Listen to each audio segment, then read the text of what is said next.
is a small tribute to Major Dhyan Chand and an effort to spread his legacy among all.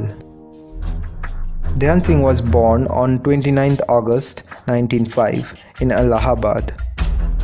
His father, Shameshwar Dutt Singh, was a Subedar in the Indian Army and played hockey for the Indian Army. He decided to join Indian Army at the age of 16 and there he started playing hockey. The Hindi word Chand means the moon. Since Dhyan Singh used to practice a lot during the night after his duty hours, he used to wait for the moon to come out and improve the visibility in the field. He was hence called Chand by his fellow players. In 1928 Amsterdam Olympics, field hockey has been reintroduced and India decided to send their best team into it. Chand's penetrating runs and judicious passes assured him a position in the team. On 17 May, the Indian national hockey team made its Olympic debut against Austria, winning 6-0 with Chand scoring 3 goals. Then India defeated 1-1 Belgium, Denmark and Switzerland in the semi-finals by 9-0, 5-0 and 6-0 respectively. In the final match on 26 May, India defeated the host Netherlands by 3-0. Chand scored 2 out of them and became the top scorer of the tournament, scoring 14 goals in 5 matches. The Indian team won the country's first Olympic gold medal. They did not even concede any goals. Newspaper reports about India's triumph said, "This is not a game of hockey, but magic. Dhyan Chand is in fact the magician of hockey." There were only 3 people in the harbour who had seen them off, but on returning to India, the team was received by thousands of people. The team kept their winning tempo going. In the 1932 Los Angeles Olympics, India won their first match against Japan by 11-1 and won the final match against the host USA by a record 24-1 to ensure their second consecutive Olympic gold medal. Out of these 35 goals scored by India, Chand and his own brother Roop together scored 25. They were being called the Hockey Twins at that time. After the Olympics, they made an international tour, playing many matches in the very little time, basically to pay for their expenses. At the end of the tour, India had played 37 matches, winning 34 and drawing 2 with 1 abandoned. Chand scored 133 of the 338 Indian goals. In December 1934, they again made an international tour of New Zealand, Ceylon and Australia. Dhyan Chand was appointed as a captain this time. They played a total of 48 matches and won all of them.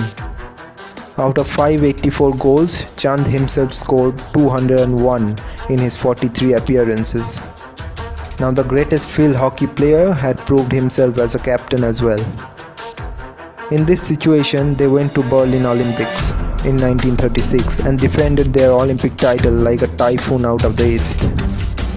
The whole world was in a spell of magician of hockey, who again became the top scorer of the Olympic. Later, he was promoted to lieutenant in Indian Army.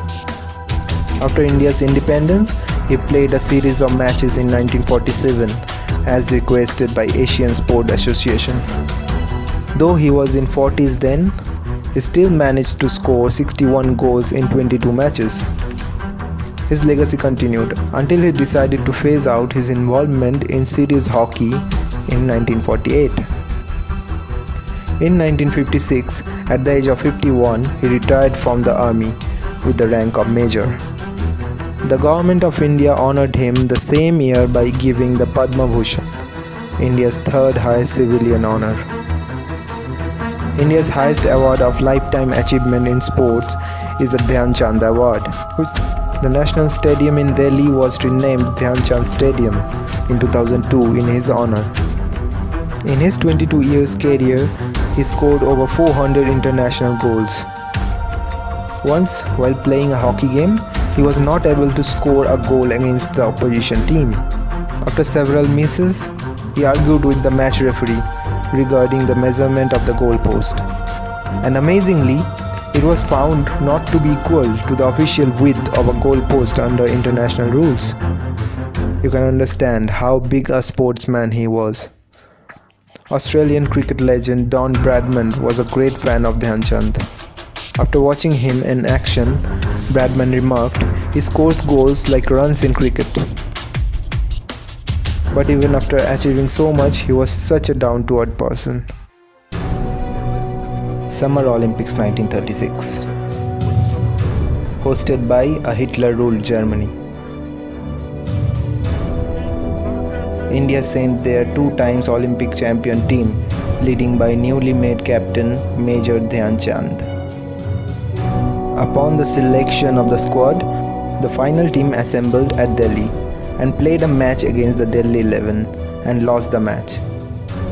After reaching Berlin, in a practice match against Germany, they lost again by 4-1. But as soon as the tournament started, Dhyan Chand's stick started speaking. India won all the group stage matches, beating Hungary, USA and Japan comprehensively. The team started drawing the crowds from other venues to the hockey field for their performance. A leading German newspaper carried a banner headline, "The Olympic complex now has magic shows too." There were posters all over the Berlin praising the new Olympic hero. Visit the hockey stadium to watch the Indian magician Dhyan Chand in action. After thrashing France 10-0 in the semi-finals, they came face to face with the host Germany. On the morning of the final, the entire team was nervous, since they had been defeated the last time they had faced Germany. At the half-time, India was hanging onto a 1-goal lead which could have reversed in a matter of seconds. At the break time, they sprinkled excessive water into the field to make the Indian players wearing cheap shoes slow. Chand decided to remove his shoes and play barefoot. The Germans were playing a really physical match and Chand was marked very tightly. In a rough tackle, he lost a tooth. Returning to the field after medical attention, he told the players to teach a lesson to the Germans by not scoring. The Indians repeatedly took the ball to the German circle, only to backpedal. India made the match one-sided and won it by 8-1. Chand scored a hat-trick. Adolf Hitler, who was present in the ground, left midway, as he couldn't bear to see his team being demolished. Later, he expressed his desire to meet Dhyan Chand. Upon meeting him, Hitler offered to elevate Lance Naik Chand to the rank of a colonel in the German army and to play for Germany. Of course, Dhyan Chand refused him, saying he is fine here in India. His love and loyalty for the nation was uncomparable. He was died on December 3, 1979. Once, a statue of Dhyan Chand in action was installed at the Jhansi Heroes ground. The words written under it, "National Pride, Hockey Wizard, Major Dhyan Chand." His birthday, 29th August, is celebrated as National Sports Day in India.